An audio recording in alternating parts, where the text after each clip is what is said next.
Last month, the U.S. Army announced 17 soldiers in Iraq, including a brigadier general, had been removed from duty after charges of mistreating Iraqi prisoners. But the details of what happened have been kept secret until now. It turns out photographs surfaced showing American soldiers abusing and humiliating Iraqi prisoners at a prison near Baghdad. The Army investigated and issued a scathing report. Now, an Army general and her command staff may face the end of long military careers, and 6 soldiers are facing court-martial in Iraq and possible prison time. Tonight, you will hear from one of those soldiers, and for the first time, you'll see some of the pictures that led to the Army investigation. We want to warn you, the pictures are difficult to look at. Americans did this to an Iraqi prisoner. According to the U.S. Army, the man was told to stand on a box with his head covered, with wires attached to his hands. He was told that if he fell off the box, he would be electrocuted. It was this picture and dozens of others that prompted an investigation by the U.S. Army. Yesterday, we asked General Mark Kimmett, Deputy Director of Coalition Operations in Iraq, what went wrong. Frankly, I think all of us are disappointed at the actions of the few. Every day we love our soldiers, but frankly, some days we're not always proud of our soldiers. Abu Ghraib prison under Saddam Hussein was infamous. For decades, many who were taken here never came out. And those prisoners who did make it out told nightmarish tales of torture beyond imagining and executions without reason. Abu Ghraib was the centerpiece of Saddam's empire of fear. We talked about the prison and shared pictures of what Americans did there with 2 men who have extensive interrogation experience, former U.S. Marine Lieutenant Colonel Bill Cowan and former CIA Bureau Chief Bob Baer. I visited Abu Ghraib a couple days after it was liberated. It was the most awful sight I've ever seen. I said, if there's ever a reason we want to get rid of Saddam Hussein, it's because of Abu Ghraib. There are bodies that were eaten by dogs, torture, electrodes coming out of walls, scratches on the wall. It was an awful place. We went into Iraq to stop things like this from happening, and indeed here they are happening under our tutelage. It was American soldiers serving as military police at Abu Ghraib who took these pictures. The investigation started when one soldier got them from a friend and gave them to his commanders. We have a dozen of them. There are many, many more. The pictures show Americans, men and women, in military uniforms, posing with naked Iraqi prisoners. There are shots of the prisoners stacked in a pyramid, one with a slur written on his skin in English.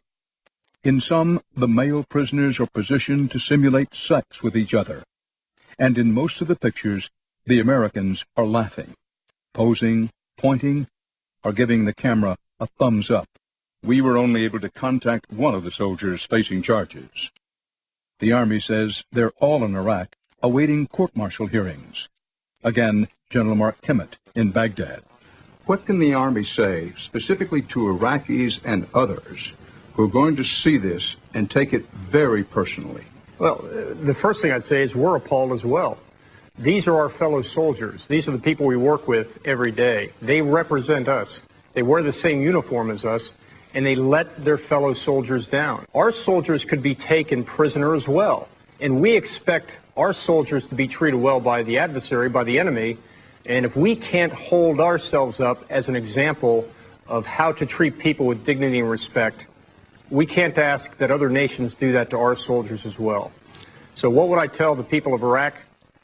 This is wrong.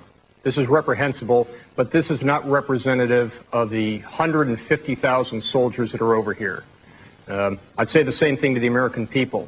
Don't judge your Army based on the actions of a few.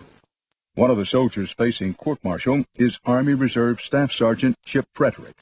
He is charged with maltreatment for allegedly participating in setting up this photo and for posing in a photograph sitting on top of a detainee. Sergeant Frederick is also charged with an indecent act for observing this scene. He is charged with assault for allegedly striking detainees and ordering detainees to strike each other. We talked with him by phone from Baghdad, where he is awaiting court-martial. He told us he is pleading not guilty, claiming the way the Army was running the prison led to the abuse of prisoners. When you first arrived at the prison, Sergeant, what happened and what didn't happen? Just everything. You had no support, no training whatsoever, and I kept asking my chain of command for certain things, like rules and regulations, and it just wasn't happening. Hey, sweetie. Hi, Tyler. It's Alan. How y'all doing? This is Sergeant Frederick in Iraq 6 months before he faced a court-martial. He sent home a video diary of his trip across the country. See all these kids, they really love us here. It makes you proud to be an American. Frederick, a reservist, said he was proud to serve in Iraq, and he seemed particularly well suited for the job at Abu Ghraib. He is a corrections officer at a Virginia prison whose warden described him to us as one of the best. Did other Americans come into the prison at any time, uniform or otherwise? Yes, sir. We had military intelligence. We had all kinds of other government agencies, FBI, CIA, all those that I didn't even recognize. Sergeant Frederick's letters and email messages home offer clues to problems inside the prison. Frederick wrote that he was helping the interrogators. Quote, "Military intelligence has encouraged and told us great job. They usually don't allow others to watch them interrogate, but since they like the way I run the prison, they've made an exception. We help getting them to talk with the way we handle them. We've had a very high rate with our style of getting them to break. They usually end up breaking within hours. According to the Army's own investigation, that's what was happening. The Army found that interrogators asked reservists working in the prison to prepare the Iraqi detainees, physically and mentally, for questioning." What, if any, action is being taken against the interrogators? I hope that investigation is including not only the people that actually committed the crimes, but some of the people that might have encouraged these crimes as well, because they certainly share some level of responsibility as well. But so far, none of the interrogators at Abu Ghraib is facing criminal charges. In fact, a number of them are civilians, and military law doesn't apply to them. But one of the civilian interrogators at Abu Ghraib was questioned by the Army, and he told investigators he had broken several tables during interrogations unintentionally, while trying to, quote, "fear up prisoners." He denied hurting anyone.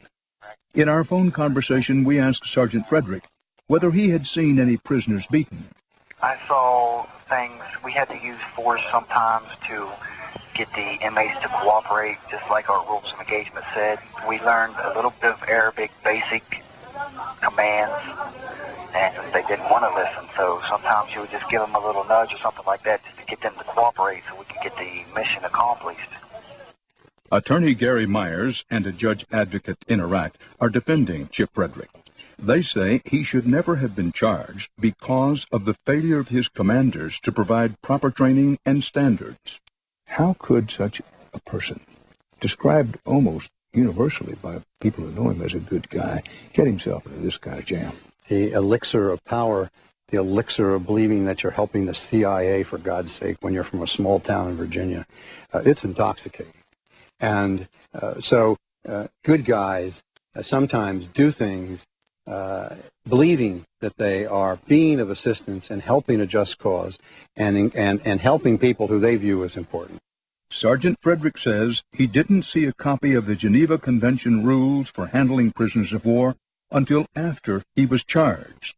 The Army investigation confirms that soldiers at Abu Ghraib were not trained at all in Geneva Convention rules. And most were reservists, part-time soldiers who didn't get the kind of specialized prisoner of war training given to regular Army members. And Chip Frederick says there were far too few soldiers there for the number of prisoners. About how many prisoners were there? There was, when I left, there was over 900. And there was only 5 soldiers plus 2 non-commissioned officers in charge for those over 900 inmates.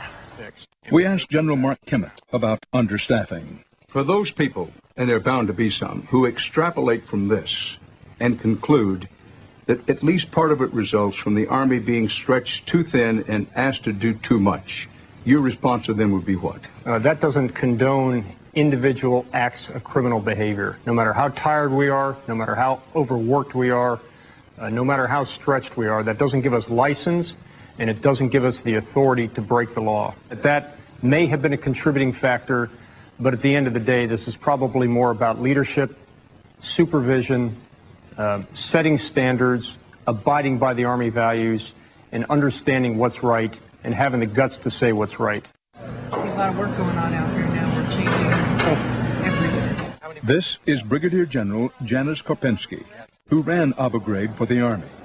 She was also in charge of 3 other Army prison facilities housing thousands of Iraqi inmates. The Army investigation determined that her lack of leadership and clear standards led to problems system-wide. General Kopensky talked with 60 Minutes' Steve Croft last October at Abu Ghraib before any of this came out. This is international standards. It's the best care available in a prison facility. But the Army's own investigation found serious problems behind the scenes.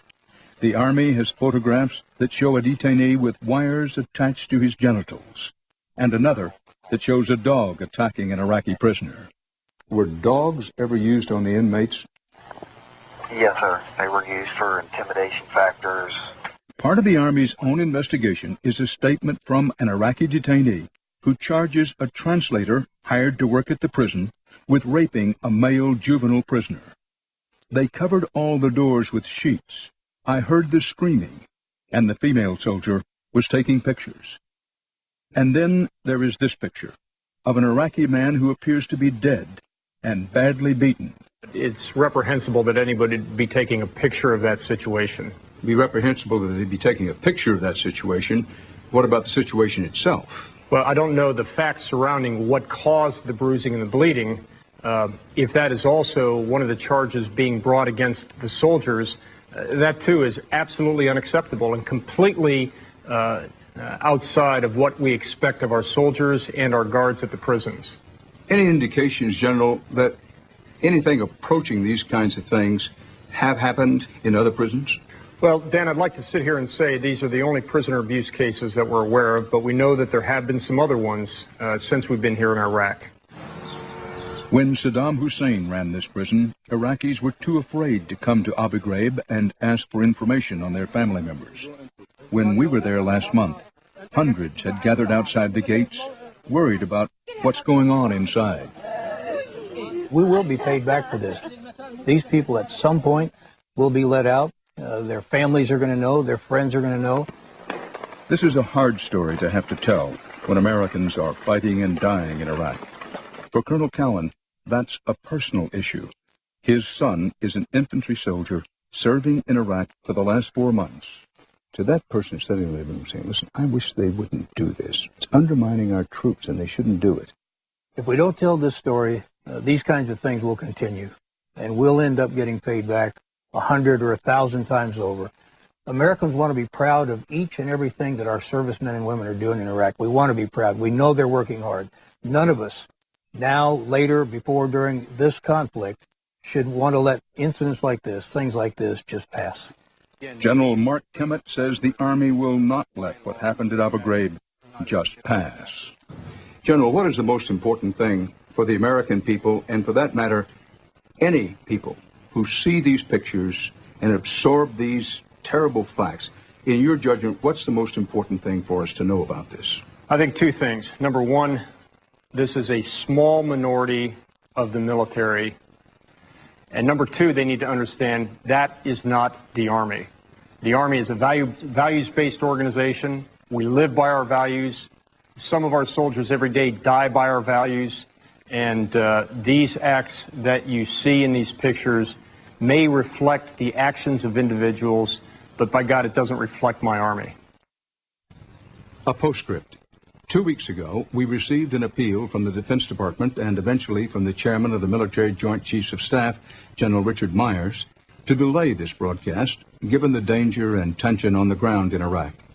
We decided to honor that request while pressing for the Defense Department to add its perspective to the incidents at Abu Ghraib prison. This week, with the photos beginning to circulate elsewhere, and with other journalists about to publish their versions of the story, the Defense Department agreed to cooperate in our report.